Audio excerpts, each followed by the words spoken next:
열한야랑 이번 주는 이동은 기자의 휴가로 박소윤 기자와 함께합니다. 첫 번째 주제 보여주시죠. 자, 민주당이 안철수 국민의당 대표에게 보내는 두 글자 뭘까요? 네, 악담입니다. 오늘 민주당 지도부 회의에서 안 대표를 향한 악담이 나왔습니다.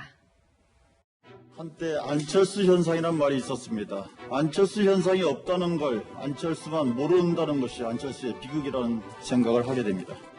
자신이 의사라는 것 말고는 어떠한 구체적인 대안도 제시하지 못했습니다. 결국 대안 없이 분풀이, 화풀이, 구판 예고에 지나지 않았습니다.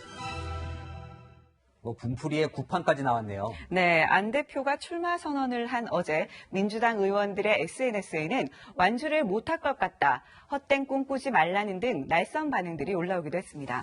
그야말로 악담인데 안철수 대표 측은 뭐라고 하나요? 가만히 있을 리가 없죠. 안 대표의 출마가 민주당은 그만큼 두렵냐 이렇게 맞받아쳤습니다. 여당 의원들의 몰지각한 비난과 헛소리는 한마디로 두려움의 발로입니다. 그들도 서울시장 보선에서 지면 정권 연장이 힘들다는 것을 잘 알고 있기 때문입니다. 네, 민주당과 국민의힘 모두 이 속내가 좀 복잡한 것 같네요. 자, 다음 주제 보겠습니다.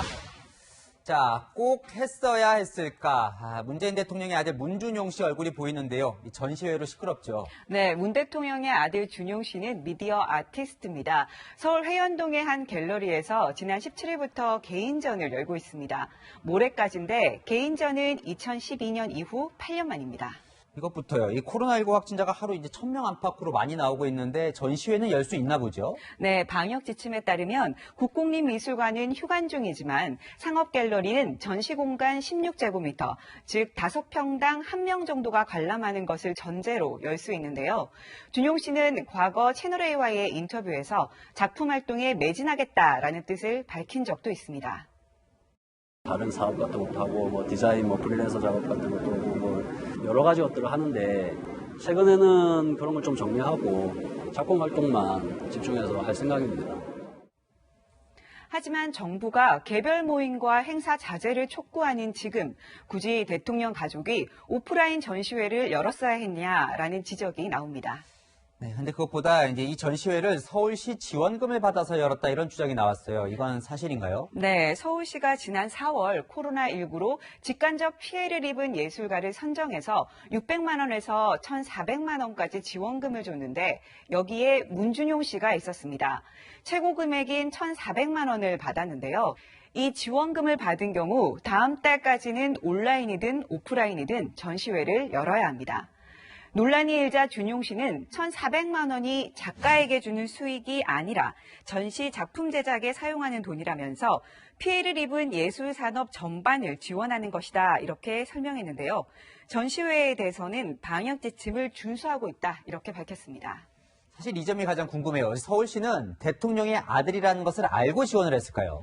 네, 저도 궁금해서 이 지원금 대상을 선정한 서울문화재단 측에 직접 물어봤는데 네. 몰랐다라고 했습니다. 당시 지원금이 급하게 내려와서 2, 3일 안에 심사를 해야 해서 지급해야 하는 상황이었고 지원자들도 굉장히 많이 몰렸다 이렇게 얘기를 했습니다. 국민의힘 김미애 비대위원은 대통령 아들이라고 지원금 신청을 제한하는 법은 없지만 가난한 예술가들을 생각해서 신청 안 하면 안 됐느냐, 염치가 실종됐다 이렇게 비판했습니다. 오늘의 열왕야랑은 양보하지로 정해봤습니다. 물론 법을 어긴 건 아니지만 이 대통령 아들의 처신으로는 아쉬움이 좀 남습니다. 지금까지 열왕야랑이었습니다.